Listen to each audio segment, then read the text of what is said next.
여러분 안녕하십니까, 이정재입니다. 오늘은 선천운과 후천운을 서로 병합하는 방법에 관해서 여러분들하고 공부해 보도록 할게요. 자, 여러분들이 과연 사주를 공부하는 목적이 무엇일까요? 사주 공부해 가지고 남의 사주 봐주려고? 아니면 뭐 오행학을 공부했으니까 세상의 이치를 다 알 수 있을 것 같아서? 아니면 사주 공부해갖고 돈 많이 벌려고요? 아닙니다. 사주를 공부하는 궁극적인 가장 큰 목적은요, 내 삶에 다가올 앞으로의 어려움, 힘듦을 미리 알고요, 거기에 관해서 대비하기 위한 것입니다. 그래서 내 삶을 더 좋게 만들게 하기 위해서 우리가 사주학이라는 것, 음양오행학이라는 것을 공부하게 되는 거예요. 마치 병이 들지 않기 위해서 운동 열심히 하는 것과 똑같은 이치라고 볼 수 있는 거예요. 자, 예를 하나 들어볼게요. 이혼을 한 부부가 있다고 칩시다. 한 남자와 한 여자겠죠, 그죠? 그 사람들이 각각 서로를 만나지 않았더라도 이 사람들이 이혼을 했을까요? 아마 이 사람들이 다른 배우자들을 만났으면, 각자 다른 사람을 만났으면 굉장히 행복한 삶을 살아갔을 수도 있을 거예요. 그런데 이 사람들은 서로를 만나서 이혼이라는 나쁜 결과를 얻게 되었죠, 그죠?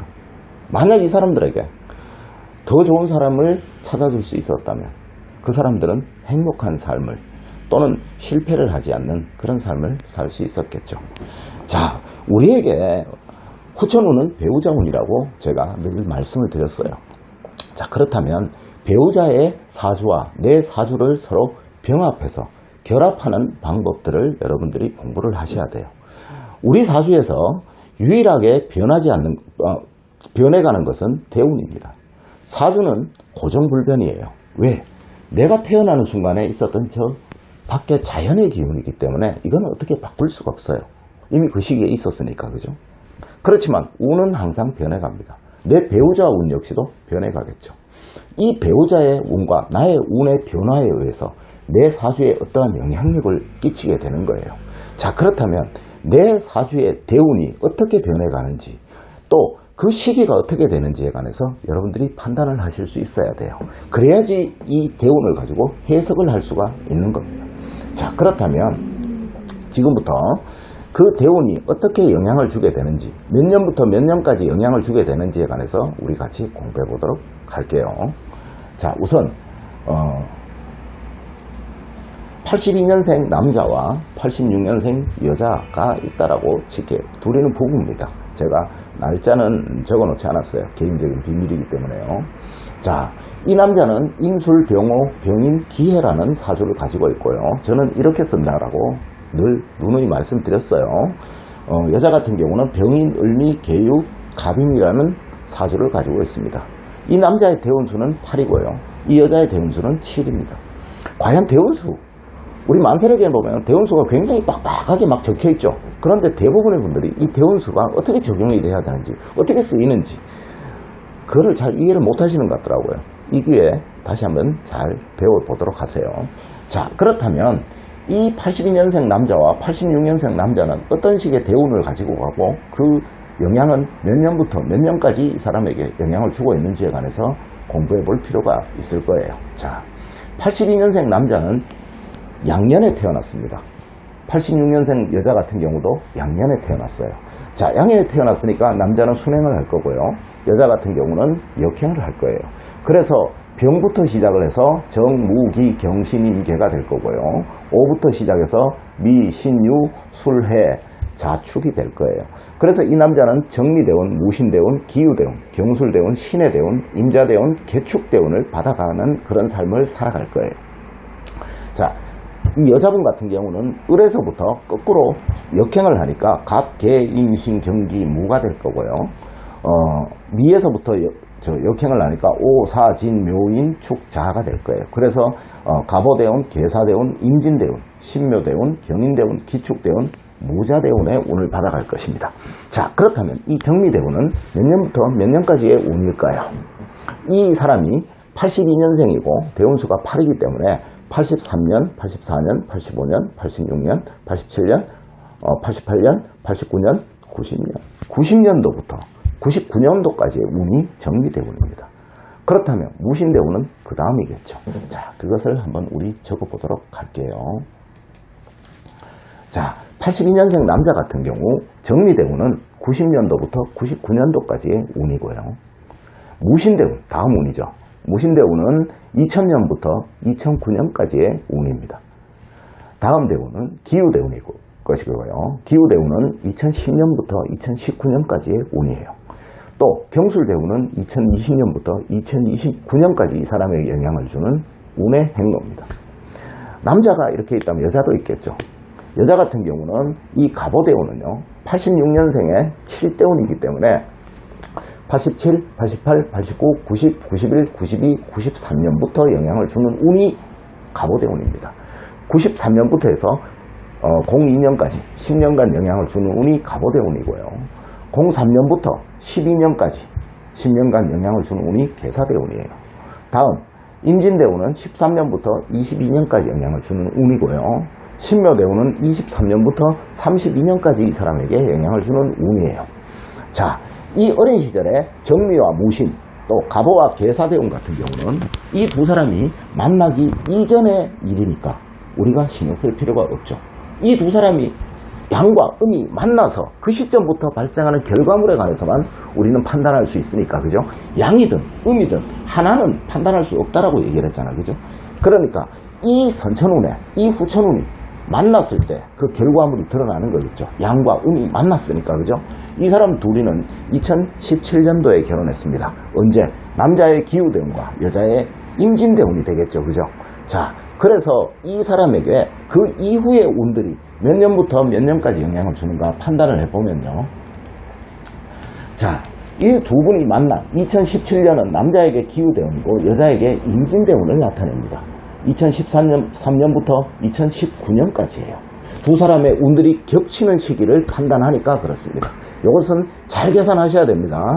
자, 또 경술대운은 2000년부터 2022년까지 남자의 경술대운과 여자의 임진대운이 겹치는 시기입니다.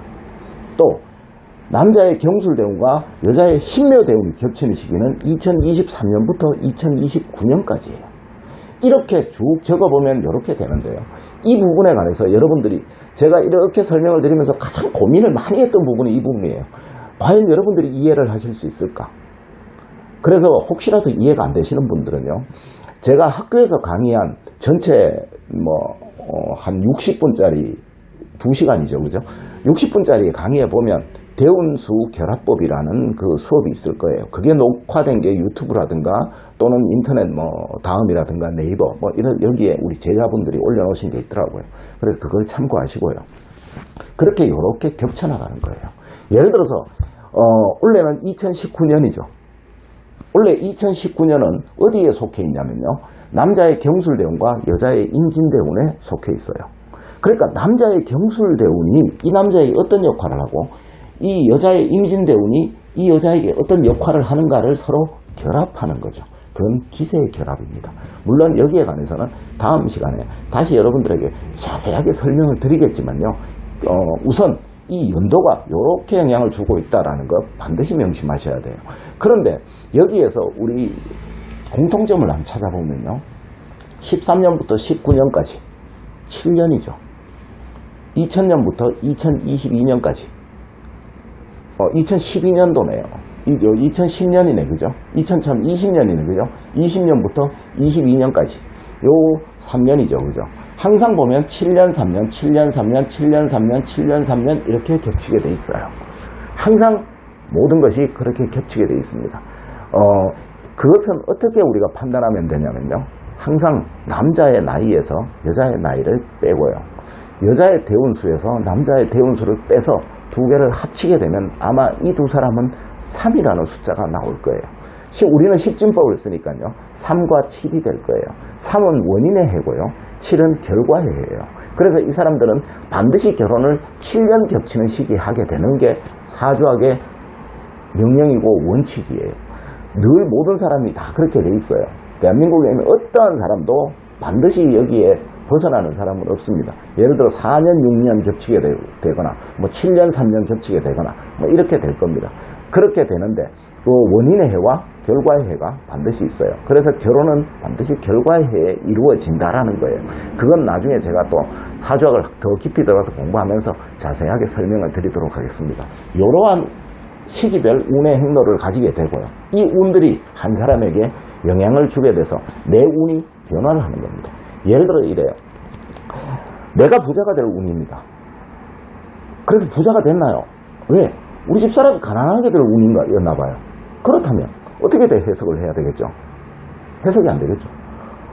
내가 거지가 될 팔자고요. 우리 집사람이 재벌이 될 팔자예요. 그러면 그걸 어떻게 해석을 해야 돼요? 해석이 안 되죠. 자, 바보 온달은 제가 늘 말씀을 드립니다. 바보 온달은 평강공주를 만났으니까 장군이 된 겁니다.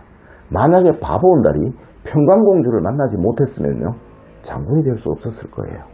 이순신 장군도 이순신 장군의 그 현명한 철을 만났으니까 그 장군이 된 겁니다. 그렇지만 만약에 이순신 장군이 다른 부인을 만나가지고 늘 옆에 붙어만 있으려 하고 절대 안 떼놓으려 하고 따라다니고 막 딸딱거리고 이랬으면 참 힘드셨을 거예요. 그죠? 그렇게 되지 못했을 수도 있을 거예요. 세상은요, 내 능력만으로는 살아갈 수 없어요. 그게 우리 오행학입니다. 나와 어떤 사람이 결합을 해서 거기에서 나타나는 효과, 곧 1 플러스 1이 3이 되기도 하고 1 플러스 1이 0이 되기도 하는 게 사주학입니다. 우리가 사주학을 하는 궁극적인 목적은요, 1 플러스 1이 3이 되게 하기 위해서예요. 그런데 대부분의 분들이 사주학을 모르니까 1 플러스 1이 0이 되도록 만들고 있다는 거죠. 참 안타까운 일이에요. 그래서 우리 동양학은요, 특히 우리 선조들이 공부하셨던 이 음양오행학은요, 세상의 모든 만물은 다 궁합이라고 판단을 했던 거예요. 양,